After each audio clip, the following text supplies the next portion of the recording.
Welcome back to my channel. आज मैं parts of speech के प्रोनाउन के बारे में बात करने वाला हूँ।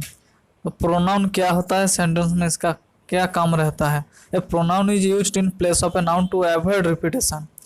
एग्जाम्पल के तौर पर हम लोग देखते हैं, Sanju Samson is a good cricketer, he plays for Rajasthan Royals, his performance in last match won the hearts of all audiences.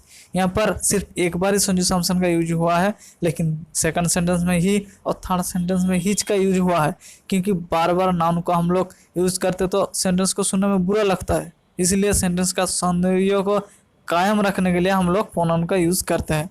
Pronoun 9 तरह के होते हैं, जैसे कि personal pronoun, possessive pronoun, reflexive pronoun, demonstrative pronoun, relative pronoun, interrogative pronoun, indefinite pronoun, reciprocal pronoun और distributive pronoun. Uses of personal pronoun. Personal pronoun एक sentence में किसी भी व्यक्ति को इंडिकेट करता है, और पर्सनल प्रोनाउन का हम लोग 3 कैटेगरीज में बांट सकते हैं, जैसे कि फर्स्ट पर्सन हो गया, सेकंड पर्सन हो गया, थर्ड पर्सन होगा। फर्स्ट पर्सन में सिंगुलर केसेस में आई को यूज करते हैं और प्लूरल में वी को, और सेकंड पर्सन में हम लोग यू को यूज करते हैं, और third person he, she, it, they ऐसे प्रोनाउन को यूज करते हैं। और the usage of personal pronoun depend on number of gender in a sentence. It's so many inflection, मतलब सेंटेंस में कहाँ पर यूज हो रहा है उसके ऊपर डिपेंड करके इनकी फॉर्म्स की चेंज होती है। कभी कभी एक ही सेंटेंस में at a time first, second और थर्ड पर्सनल प्रोनाउन को यूज करना पड़ता है। इसके लिए कुछ स्पेसिफिक नियम होता है, जैसे कि यू आई एंड ही जब आता है एक सेंटेंस में, पहले यू होता है, उसके बाद ही एंड लास्टली आई होता है। और एक सेंटेंस में जब थर्ड पर्सन और फर्स्ट पर्सन का यूज होता है तब पहले थर्ड पर्सन होता है, उसके बाद फर्स्ट पर्सन आता है। और जब सेकंड पर्सन और थर्ड पर्सन का यूज एक साथ होता है तब पहले सेकंड पर्सन आता है, उसके बाद थर्ड पर्सन आता है। जब किसी भी सेंटेंस में 3 पर्सन का यूज हो और उसमें से किसी का भी गिल्टी को कॉन्फेस किया जाए, इस केस में पहले फर्स्ट पर्सन, उसके बाद सेकंड पर्सन और लास्टली थर्ड पर्सन आता है। और जब सेकंड पर्सन और थर्ड पर्सन का यूज एक साथ होता है तब पहले सेकंड पर्सन, उसके बाद थर्ड पर्सन आता है। और प्लूरल फॉर्म में पहले फर्स्ट पर्सन, उसके बाद सेकंड पर्सन और लास्टली थर्ड पर्सन आता है। प्रीपोजिशन के बाद जब let, like, between, but and except etcetera word रहता है तब ऑब्जेक्टिव केस होता है, जैसे कि let us solve the problem, they laughed at me, there was no problem between her and me, everyone joined the meeting except him.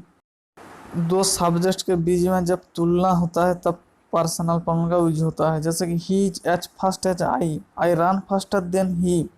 Comparison between 2 object, जब 2 object के बीच में तुलना होता है, I know you as much as her means I know you as much as I know her. It कहाँ पर use होता है देख लेते हैं। फॉर विदाउट लाइफ और वाइल्ड लाइफ सब्जेक्ट के लिए, जैसे country matter beast, lion is a carnivorous, it has a man, the baby is crying for its mother, there is a chair, its one leg has been broken, etcetera etcetera. To start a sentence, एक वाक्य को शुरू करने के लिए it का use होता है, जैसे कि it is morning, it is summer, it is 6 o'clock। For infinitive clause, gerund, ये सब के लिए भी इट का यूज होता है, जैसे कि it is easy to make mistakes, it is said that virtue is its own word। For introducing phrase or clause that the record will break today is probable, it means it is probable that the record will break today। To emphasize a word or phrase, दबाव डालने के लिए it का use होता है, it is you who did। To relate an unexpressed object, I cannot help it। For a preparatory object, यहाँ पर actual object कोई फ्रेज या क्लॉज होता है, किसी के अधिकार में कुछ है। इस कंसेप्ट को समझाने के लिए हम लोग पोसेसिव प्रोनाउन का यूज करते हैं। पोसेसिव प्रोनाउन वो नाउन को रिप्लेस करता है जो ऐसे कुछ समझाता है। पोसेसिव प्रोनाउन कभी भी नाउन के पहले यूज नहीं होता है, जैसे कि our college was close for 15 days wrong, लेकिन our college was close for 15 days right. This is my book. Sentence में प्रीपोजिशन के ऑब्जेक्ट के रूप में यूज होता है, जैसे कि I prefer your help to her, ये गलत है, लेकिन I prefer your help to hers ये सही है। Your car is better than mine wrong है, लेकिन your car is better than mine right है।